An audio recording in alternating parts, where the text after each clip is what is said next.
Before we jump into today's topic, a quick disclaimer. The stories and data we share come from the states that we practice in and the experiences that we personally had, which can differ greatly across our country and certainly the globe. This is not a professional advice show, so let's get comfy and talk about death.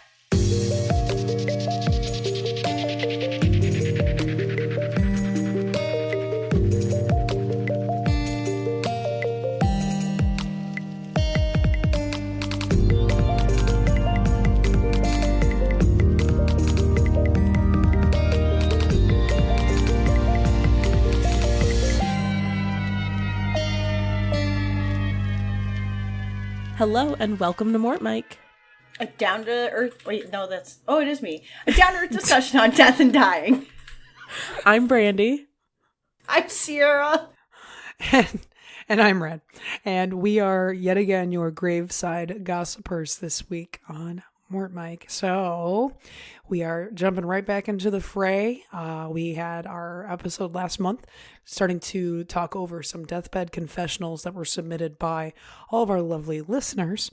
But this week, we are going to delve into some more public cases, things that you can find on the internet, things that might have had court cases that went along with it. So, very excited to bring you some of these big stories. Woohoo! So, I think it is something good to mention that, like, what was interesting while we were doing some of this research, like, there's such a stark amount of memory care patients that are confessing to these crimes that they never committed, like serious ones that happened throughout time.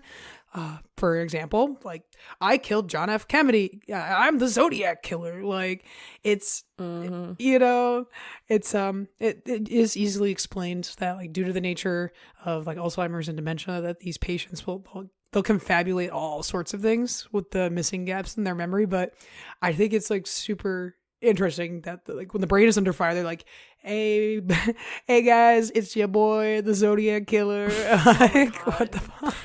You know, I bet that there are, like, links to, like, age and what these people are confessing to. Like, if somebody in their, like, when they were in their 20s and 30s, like, their really formative years, that's when JFK was murdered. I bet that that's something that their, like, Alzheimer brain pulls up as, like, this crazy big event in their life. And they're like, yeah, sure, you did that. Go ahead. Actually, you might be onto something. Tell there. everyone. You know, because that makes sense to me. Or if somebody was, like, around the same age of what they thought the Zodiac killer was at that time, because they always thought that he was, like, a man in his, like, mid to late 30s, I think. If you were a man in your mid to late 30s, you might have thought that you were the Zodiac killer when you got dementia 30 years later. Damn. Am I the fucking Zodiac killer? Was it me? Well, a lot with, like, the dementia patients and stuff, too, is that, like, their brain is trying to, like, deconfuse themselves as much as possible. So they're just giving answers to fill in gaps, you know what I mean? So if there's, like, the gap of, like, we don't know who this is, the brain just immediately is like, well, it's us. We fixed it. We solved the problem solved. I killed everybody. Grandma, what were your 30s like? Oh, so full of murder. So much murder. So I was much playing murder. games with the cops. Oh, it was crazy. I was running from the law. I get it, though. My brain does the same stuff with my intrusive thoughts. Sometimes I think that I could have been the Zodiac killer, and I was not alive. Yeah, I wasn't either. I'll be honest. I have not done any research into the Zodiac killer. I do not know much about it. It is a topic that is very empty in my head.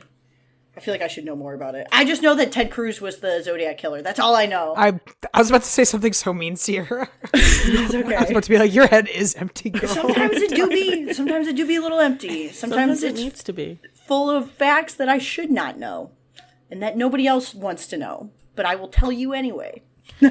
Yeah, I mean, I'll tell you, you could hit anybody on the street and they probably know a lot about the Zodiac killer, but nobody knows more about auto-cannibalism and it being vegan than you. So there are a few topics that I'm very versed in, and they are not topics that tend to be shared across the dinner table. Not that I guess you would share the Zodiac killer at the dinner table, but We have different dinner tables. Yeah, it clearly. depends how cool your family Yeah, is. you're right, man. You're right. Honestly, if at your my dinner family can table, hang. probably. My family can hang, dude. They're pretty cool. No complaints. Dude, your grandma's definitely killed somebody. Yeah, I genuinely believe my Nana has murdered somebody before. Like, not even a joke. I can't wait for her deathbed confessionals and we get all the tea. Yeah. Big time. If she takes that shit to the grave, I'm going to be pissed, though. I want to know. You'll find like a diary or something. She literally, one time, she sprained her ankle, and she was like, oh, no worries, I have a cane in the basement I'll use. And, like, while her ankle's all busted and stuff, she comes back upstairs with this cane that has a whole-ass sword in it. Grandma! It was, like, hand-carved, and I was like, where'd you get that? And she was like, it's a gift from a long time ago. Like, what the hell does that That is mean? so mysterious. Are you kidding me? That's a gift. Oh, Who Grandma's is a she? genius. Who does she know? It stresses me out. She knows a lot. That's what she knows. She probably knows the Zodiac Killer. It's probably her. Shit.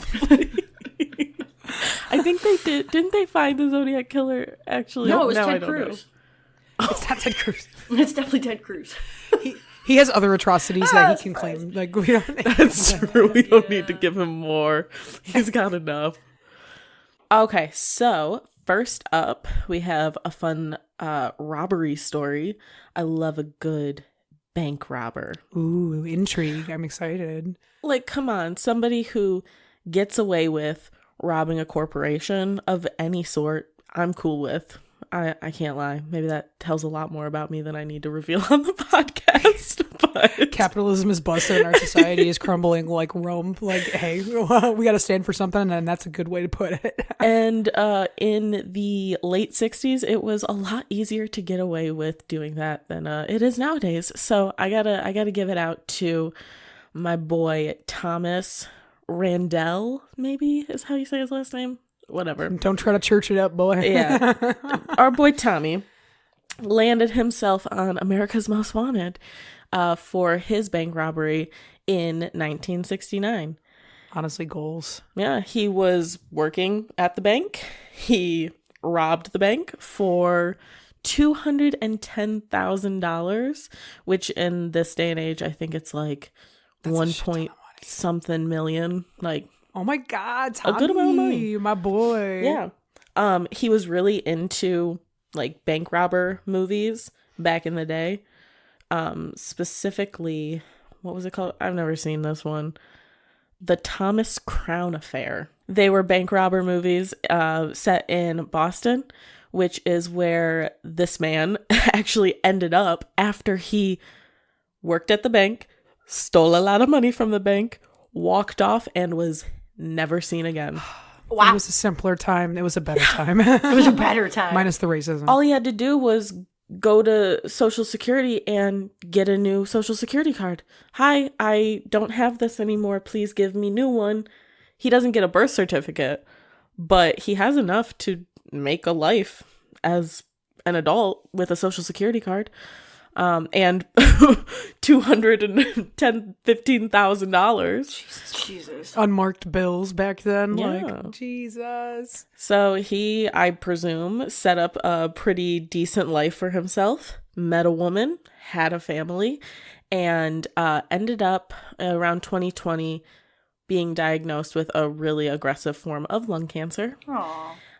Yep, and he suffered with that for a few months and then eventually had his deathbed confessional where he told his family this is what happened. They were not quite sure what to make of it and where to go with it. Going to authorities wasn't really an option before he passed away, but after he did, they kind of grappled with it, whether they were going to do it or not, I guess, or when the right time would be more so.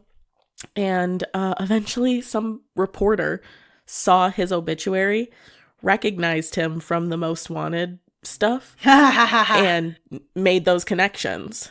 All those years later? That's amazing. Yeah, from an obit. Oh, that's, dude, come on. That's so crazy. Mm-hmm. Some people, I guess, got memory for that type of shit, but how do you even, I don't even know how they would take that to authorities and charge, because, like, I feel like a statute of limitations would have been bypassed yeah. at some point during For that, bank right? robbery? Well, I don't know. Maybe it counts the amount of money that you steal. Oh, I guess that is fair. I feel like murder is like the only thing that doesn't have a statute For of sure. limitation. But that's so, what a secret to keep. But even then, like even if the cops were to try to do something about it, like what are you gonna like take all this money from his family that didn't know? Like, it's in assets at this point. Like, are you gonna take their house away? Like, For sure. there's nothing they can really do about it. So now I good, gotta- good for now I Tommy, gotta see. Tommy Bahama out here. Yeah, I wonder what the. Are you looking it up? Because if Yeah. you're not looking it up, yeah, thank God. Okay, because I was going to too. Okay. So 6 to 10 years is in our state is the maximum for felonies. So 10 years is the maximum, and then 6 years is the maximum for misdemeanors, which obviously bank robbery of that, That's a felony, right? yeah, it's got to Yeah. be a felony. So even 10 years, I mean, that happened so long ago. Right. I would have told my family sooner. I would have been like, they can't get me on this. Guess what?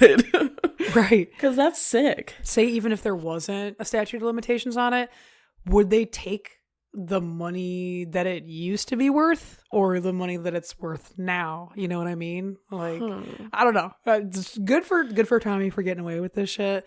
Like That's impressive. such a big middle finger to the establishment. Hell yeah. And I absolutely love that. That's my dude right there. Hell yeah. I used to work at a bank back in the day, like one of those little chain banks. I won't say which one. Anyway, when I worked there, I wasn't working this like day, but my branch got robbed. What? Yeah. How have We I got never heard robbed. this story before? Are you fucking kidding me? Well, I wasn't there, so like it didn't, like this was like right before I had started. Okay. But like it was like a month before I had started and we got robbed, which is crazy. Anyway, this guy like got away. Cops did not get him, right? Like just totally fucking made off with the money. He didn't get like a ton. He got like $8,000, but like, I think and that's here's under felony too. So I mean, probably, but he had yeah. a gun and he threatened to shoot people. So like, I feel like that adds to it. Yeah. But here's the worst thing, right? He got away, and he comes back in and robs us again. Again? Yeah, he came back in and robbed us again, Ballsy. and made out with another $8,000. And then he only got caught this time because the cop happened to be at the Jimmy John's that was attached to the damn bank.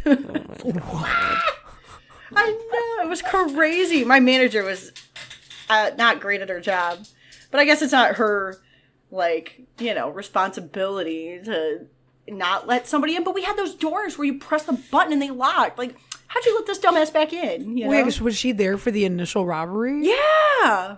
Okay. She should have gotten fired at the second one. Right. She I was definitely like, how'd you had let to this have. happen? That's crazy. Yeah, I wasn't even there for that.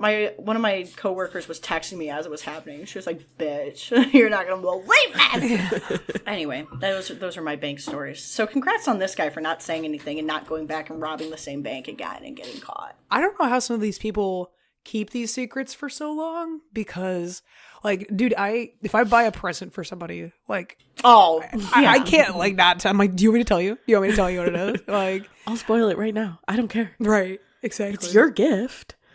I would have told somebody. I won't Someone, have right? any deathbed confessionals because I've told somebody everything that's ever happened to me. girl, I Right. always run in my mouth. I feel it. I call my best friend when I take a shit. Like, what? Yeah. So, like, how can you possibly have these confessions of, and like that, it's not a minor thing, but like nobody's dead. So like it is. And he didn't armed robberize anybody. Robberize. That's my word of the day is robberize.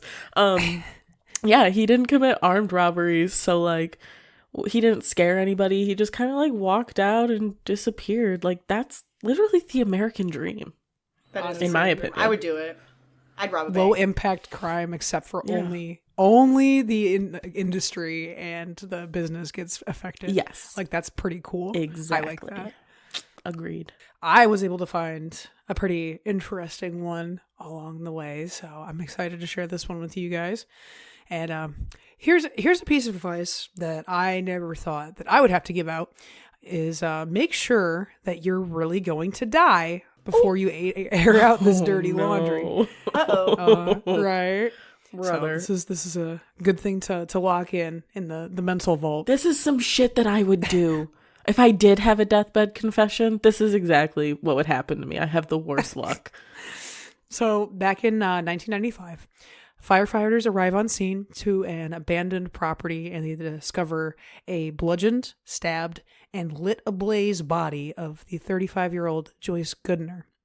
Unfortunately for this poor woman and her family, the investigation ran cold after only just a few years without really any evidence to convict anybody. That is, until 17 years later, 2009, inmate James Washington began to feel the telltale chest pains of an oncoming heart attack, and so he was rushed off to the hospital to receive some care for that. While in the ambulance, Washington believed that, like, this is it. This is it for me. The bells are tolling. Like, this is my last day on earth. Then he turned to one of the prison guards that was in the ambulance with him.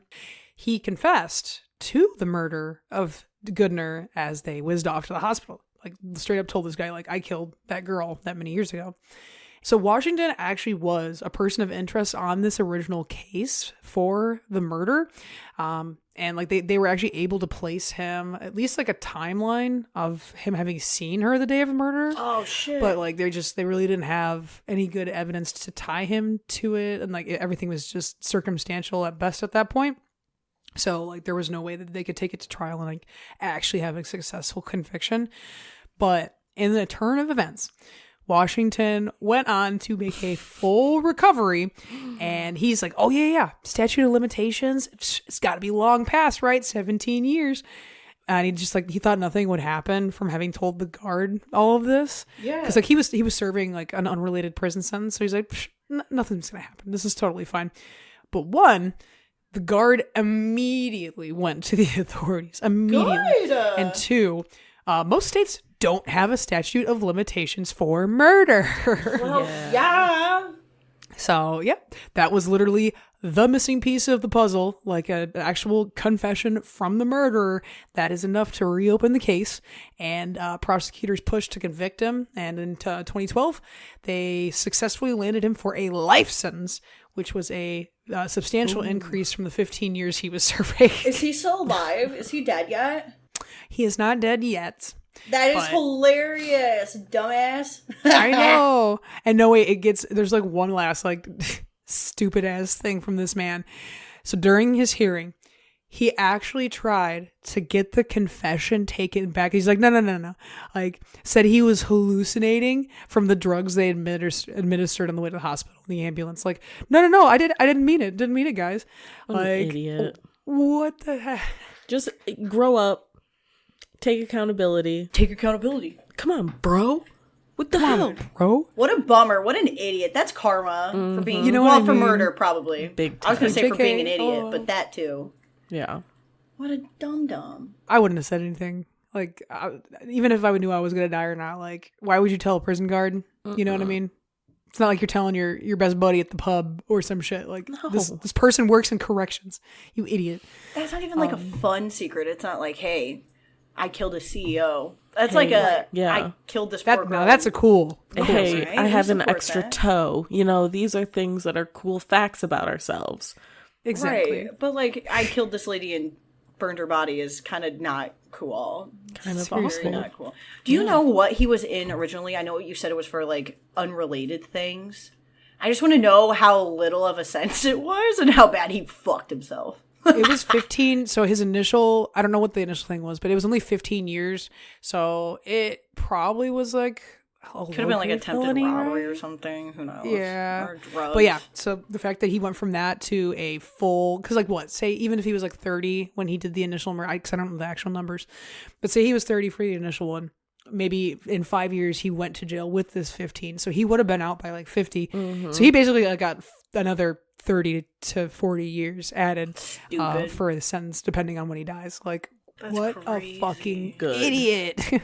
That's the best kind too, when like the justice actually gets served in the end and they actually have to do the time, because Right. you're fine now, bro. Like, he'll probably have another heart attack eventually, but he's still going to do way more jail time than he would have in the first place. Yeah, no, and it's like what that original 15, he might have been like able to get out on good behavior, but like now it's like, no, you have a life sentence. Like that's it for you. And you are right, because of like him already having heart problems at this time. Like, yeah, he's not gonna see the end of that life sentence. But at least he won't ever leave jail.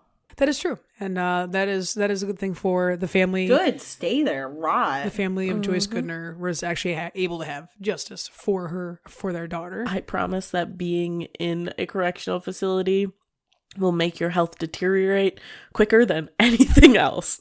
So, Goddamn. Good luck, buddy. Goddamn, you right. Well, especially like you never know. Like now that other people know you committed like a shittier crime, like that could be a shank in the shower just waiting for you. You know? Oh, yeah. Oh my gosh. Well, like pedophiles always die first. Prison justice is just so such good. a beautiful thing. Huge fan. That's that good shit. That's that good heartwarming. That's what Hallmark should be making movies about. Yes. Absolutely. Man, maybe we should have ended with that then, or like because I have the opposite. Yeah, the opposite. Mine's a not confessional. Well, that's all right. Real quick here, but I'm pretty sure we've all heard about this already. But I just want to bring it up because it felt so topical, because everybody had these like crazy expectations. But I was going to talk about O.J. Simpson. Oh. Okay. Let me have Because it. everybody was like, yo, you know, he's got cancer. He's about to kick the bucket. Like, I bet you he's going to confess. I bet you he's going to do it. Mm-hmm. And then people were making like those fake Twitter posts, and they were like, yo, did anybody see his last his last tweet, or I guess whatever Elon Musk is calling them now? All it said was, I did that shit. Did he really? No, it was Did that actually happen? It was really funny. No, it was a screenshot, but they were like doctored. Like they weren't real. Mm-hmm. But it was really funny. And it spread to like news outlets, and like his lawyers had to be like, stop that. That's not what happened. So like, please give us peace in the time of our friend's passing, you know? But kind of a weird thing, everybody who was present on his deathbed was required to sign an NDA. Yeah. Okay. How that can does an it. NDA? That's crazy. Rich people are Family members. wild.